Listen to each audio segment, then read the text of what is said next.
Hello and welcome back to the channel, and today what I want to do is I just want to talk about the Vital Bracelet B. I want to give some of my first impressions on the device. I've raised a couple of Digimon on there. I've had it for about 2 weeks now, I suppose. I also want to get some of your opinions on the device, so if you have the device and you've been using it, just let me know in the comments there what you think about it so far.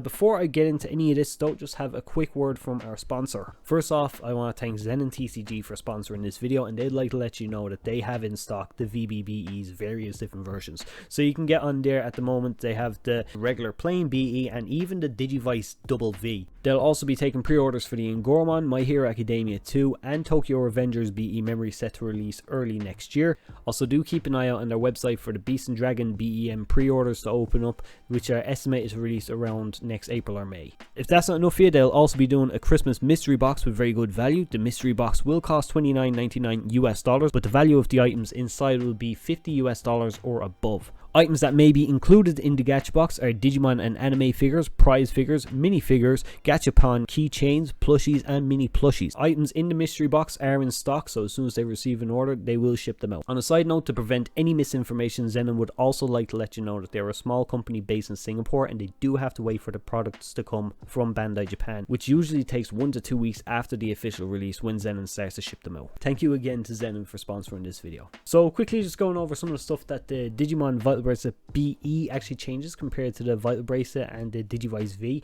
It actually changes quite a bit. So the first thing I want to talk about is how you can actually see your Digimon stats and what they need to digivolve in the Vital Bracelet itself. That's so huge because it was such a tedious process, kind of like transferring back and forth or whatever, if it was just your first time using that dim, or having to get your phone to open up the app or whatever, waiting for all the fucking pages to load up before you kind of see where you're going with it. It was just kind of annoying to kind of have to do that every time I wanted to check what I was wanting to do, but now it's all just a couple of button presses and I actually know what I'm supposed to be doing. It's very handy. Another thing I absolutely love is how training can actually affect your stats. So we're done with trophies. Trophies are gone. Now what we do is we actually just load up an exercise and kind of like do the workout for whatever amount of seconds that they want you to do, and you can gain some stats out of it. If you pass, you get 5. If you do really well though, you can get a 10. It's down to like a rhythm from what I've seen, so it's like similar to the old one. If you have the right rhythm, you'll get the maximum amount of points. The other thing I will say though is squats being the only exercise that counts for PP is a little bit annoying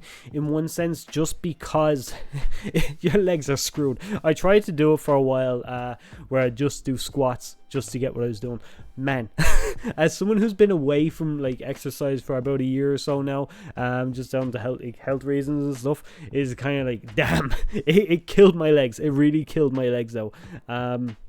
But yeah, it sucked. No, it's okay. It's okay to use it. I still don't mind it. It's just I think they could have done a little bit better with it. The next thing I want to talk about is how many Digimon we can store in this thing. This thing can store 4 Digimon. You also get an avatar for yourself on the device, which is really cool for anyone not into Digimon or just want to get like a basic fitness tracker, just kind of like get themselves started off or whatever. You never know. They might pick up some dims. Check out Zenon. You might get some dims there, and you could raise up some Digimon. And also anime. Everything is under one roof with this thing. That's so cool. The Vital Bracelet character came out. That was like they separated them. It's like, yeah, you can still raise your monster or whatever on like a Vital Bracelet character, or your character on a VB for Digimon or whatever, and you can still raise it, but like they wouldn't be interactive with each app or whatever. So that kind of like was kind of annoying.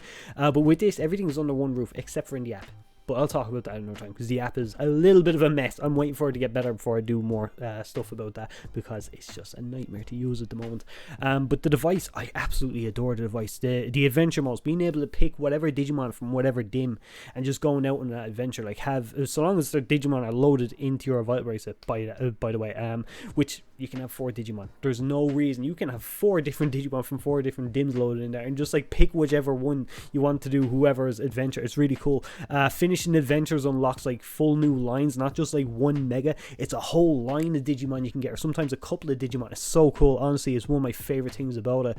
Really kind of pushes me to do those exercises or those adventure missions, because before I was like, if I didn't care too much about the Digimon that was the unlockable, I was just oh, I'm not bothered. I'm not doing it. But now it's kind of like I want to see what other Digimon are in there, especially because Digimon from World 3, one of my favorite Digimon games.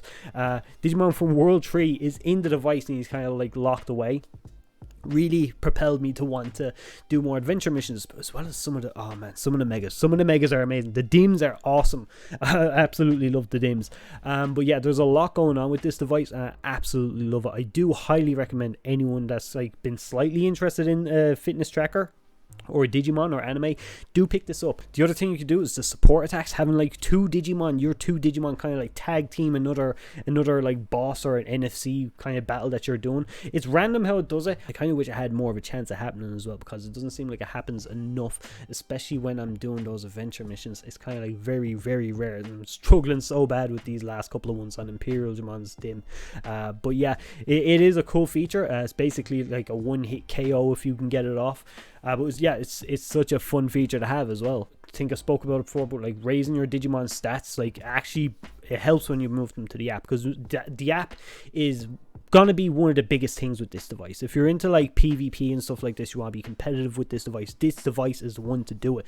Just because of the app, you can train your Digimon, you bring it to the app, you get these new skills that kind of like help it out.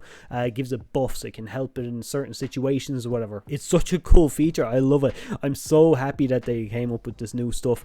More, as they were saying before, a more strategic way of battling on the app is also kind of sick. Like, they've changed it up. The whole format is like a lot more strategic. There's a lot more input, there's a lot more gameplay in what we do in the app now, and I absolutely adore it. The other thing I want to say about the device though is actually some of like the kind of like technology kind of like stuff that they've improved on. I don't know about the heart rate sensor. I haven't heard any complaints really, to be honest. At the moment I haven't heard any complaints about the heart rate sensor, but not a whole lot of people have them at the moment, so they're kind of like still more people are waiting to get theirs, so maybe we'll see more about that as we go.